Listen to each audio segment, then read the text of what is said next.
Brought to you by TechnoSpark 20 series smartphones. Brought to you by TechnoSpark 20 series smartphones.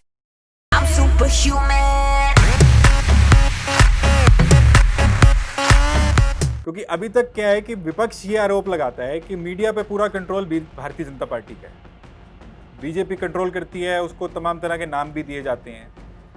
तो प्रधानमंत्री ने एक rally में बोला कि यहाँ का सब मीडिया अशोक गहलोत ने कैप्चर कर रखा है, और आज अशोक गहलोत वहाँ पे मुख्यमंत्री नहीं भी हैं, तो आप कोई भी अगर सर्वे करा के देखेंगे तो आपको पब्लिक मास लीडरशिप में अशोक गहलोत नंबर पहला चेहरा ही मिलेंगे।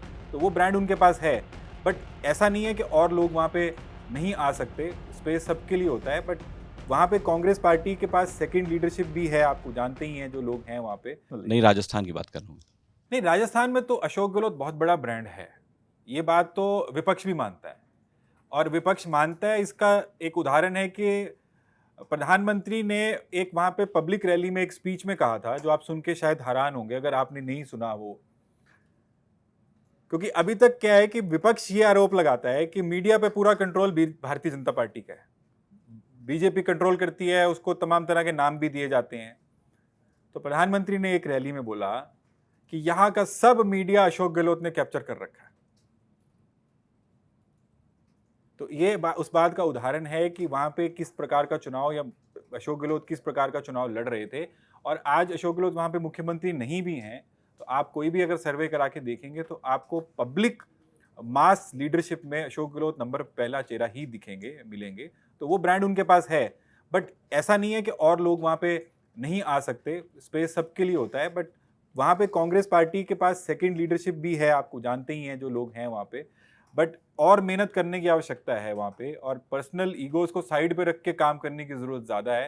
नहीं तो राजस्थान एक सशक्त, अगर आज सबसे ज़्यादा आवाज़ आज भी पार्लियामेंट की आ रही है तो राजस्थान से आ रही है कि वहाँ पे बहुत सीटों का नुकसान बीजेपी को नॉर्थ इंडिया में हो सकता है। और आप मानिए कि सबसे ज़्यादा नुकसान नॉर्थ इंडिया में अगर सीटों को होगा तो राजस्थान में ही होगा। बिल्कुल।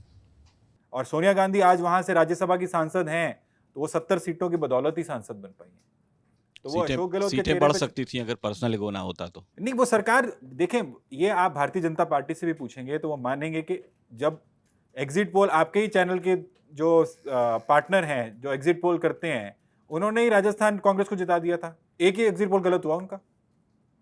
तो सरकार तो कांग्रेस पार्टी वहां पे बनाने की सिचुएशन में थी, बट क्योंकि ये जो मैंने 52,000 बूथ का आपको पोलिंग का एग्जाम्पल दिया, 9 सीटें तो कांग्रेस पार्टी 1,000 सीट के अंदर हारी, 1,000 वोट के अंदर हारी। तो तमाम तरह के कारण रहते हैं वहां पे, बट राजस्थान के अंदर कांग्रेस मजबूत है अभी भी।